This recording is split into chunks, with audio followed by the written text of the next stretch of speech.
everybody, it is Julia, and today I thought I was going to do a productive studio cleaning tour. So let's start with just checking out the studio as it is, and then we're going to clean it, and then I will just walk you through it. And yeah, I thought it would be nice to have a chance sitting down, showing you what's up. Oh gosh, it really looks like that, doesn't it? And here you can see there's some shelves I put up in one of my latest studio vlogs and projects I've been working on. So yes, my studio is definitely currently the space that is getting the least amount of real attention, as in trying to keep it clean.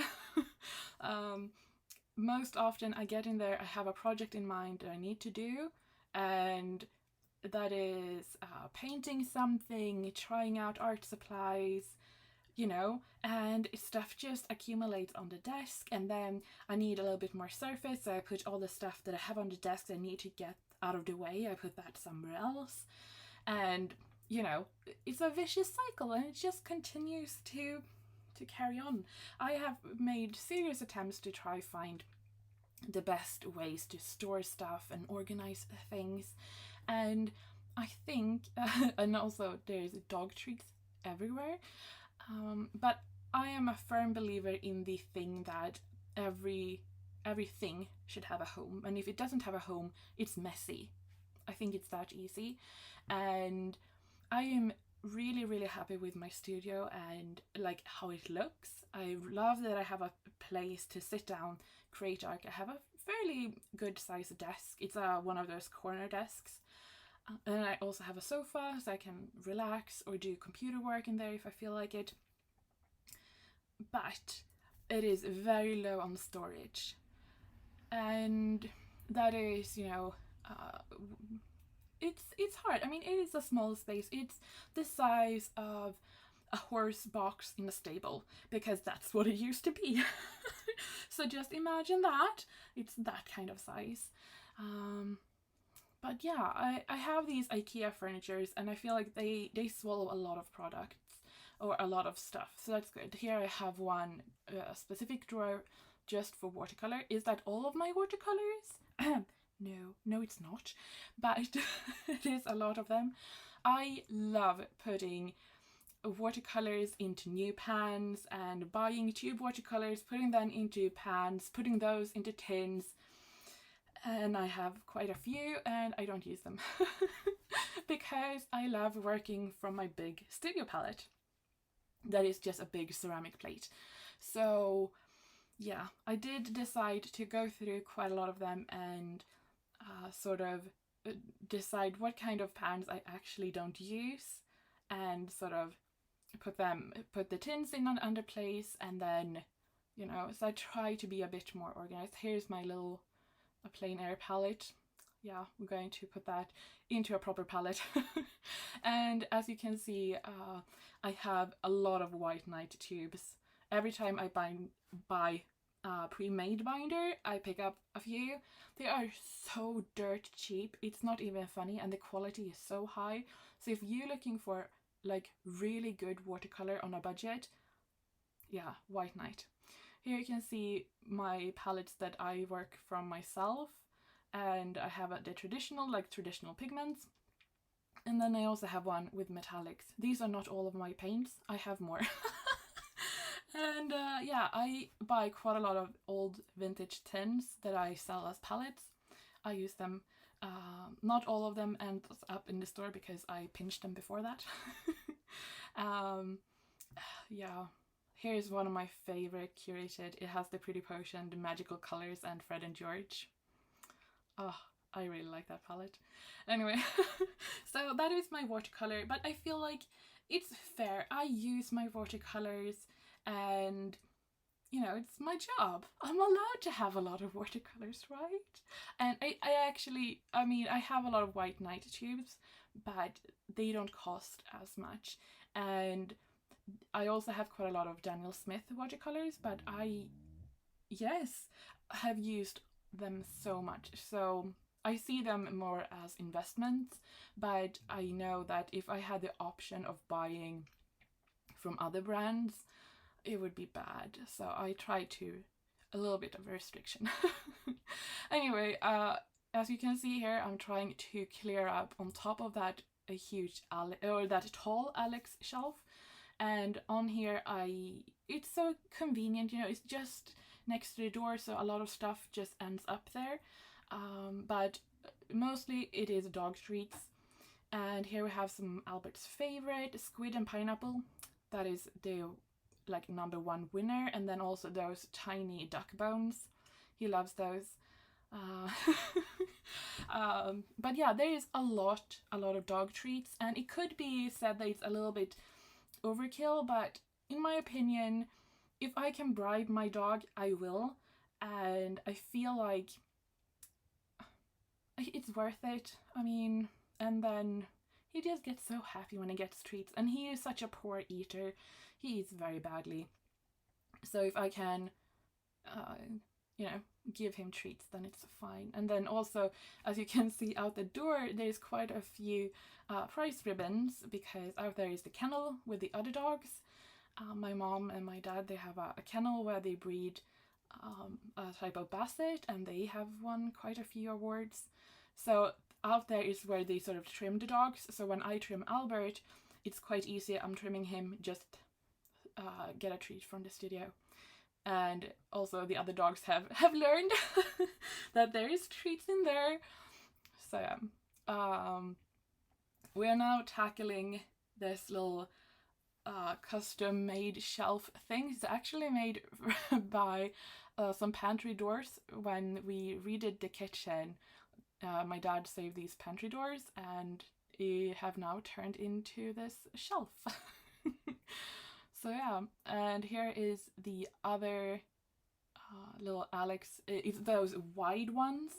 I love those short, like low, wide ones. You can fit so much paper into it. I love that. So I have divided between paper blocks, paper that is cellulose, paper that is cotton. I mean, you can see that writing on them. And I just really love that I can have that divided. And then next to it, I also have like big sheets of paper that I haven't cut down just yet. This is my poor little orchid. It keeps living. It looks awful. It looks like it's about to die, but it keeps living, so going strong. I am not very green fingered, but I do try. I really do try. So and here you can see on the far right, it's where I keep my Daniel Smith watercolors. Oh crap, I was looking for that little thing. But yeah, my Daniel Smith, I keep them very close. Those are my precious. When I started with watercolor and I was like, I'm going to invest into tube watercolors, I did my research for such a long time before I like bite the bullet, and I decided I'm going to go with Daniel Smith. I'm going to go with these colors, and that collection have just slowly grown. And when I started working after school, when I had like really bad days, I was like, I have no energy, I really don't want to go to work. I was like, if you go to work today, you can buy a tube of watercolor. And that was like how I made it through. Obviously, I couldn't bribe myself every day, but Purpurite Genuine, I remember it was one of those awful days, and that was my gift to myself. And I love that color. Yeah, it was thanks to Otokano who got me onto that one. So pretty. Anyway, yeah, and there is a bowl of rice. I don't really know why, but anyway. But yeah, so when I clean my space, I try to do it in sections. I very much think of my space, even though it's very small, I think about it in sections, and I feel like that is easier to clean. I don't know if there is a better way to do it, or yeah. And then I also have another hobby, obviously. I love felt stuff. I love sewing in felt. So what you just saw, that was a little pigsty, and I have a few pigs to go with it, and obviously a flying pig, because yeah.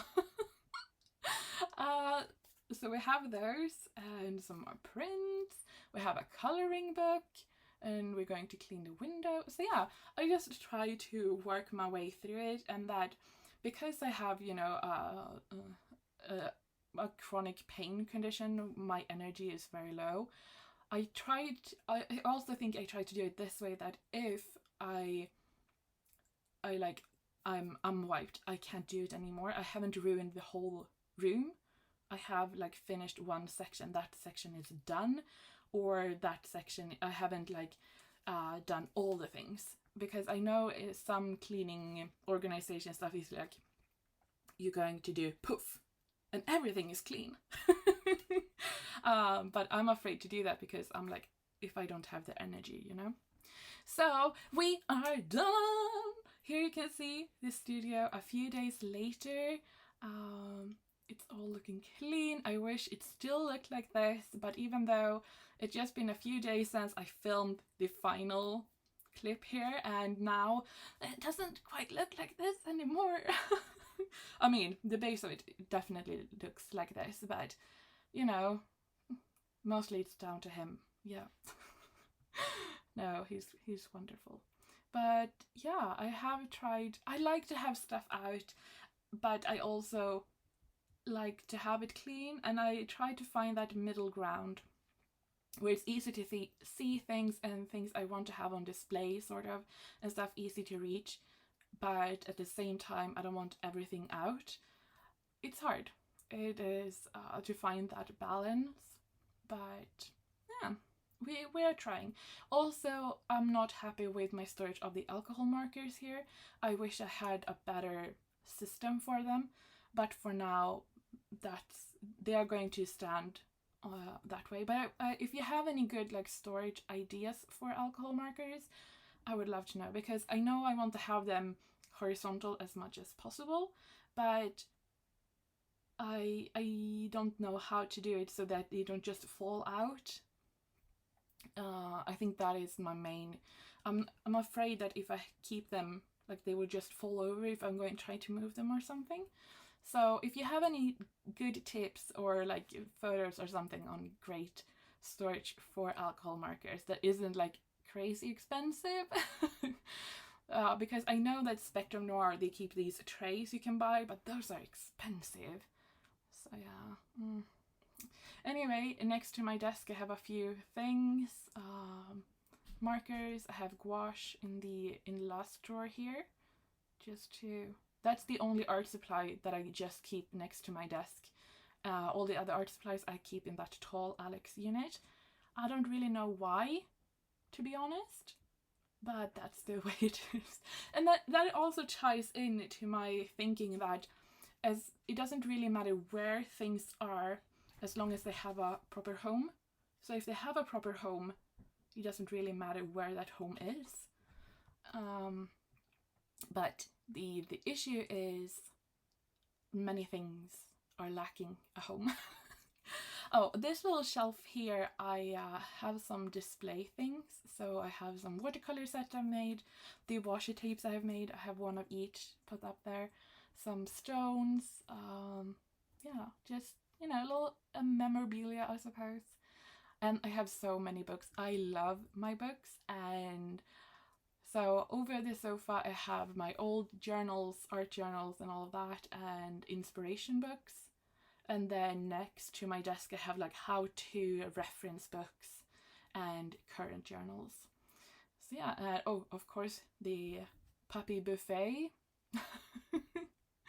And yeah, here you can see the drawer with the different papers, and then at the bottom I have one drawer for tech stuff that I need in the studio when I create art. Usually all the tech stuff are out here in the office, and then drawer furthest down is textile, because like I said, I love felt sewing, so that ends up there. Big sheets of paper that I haven't cut down just yet, I just keep them with a big sheet of wood.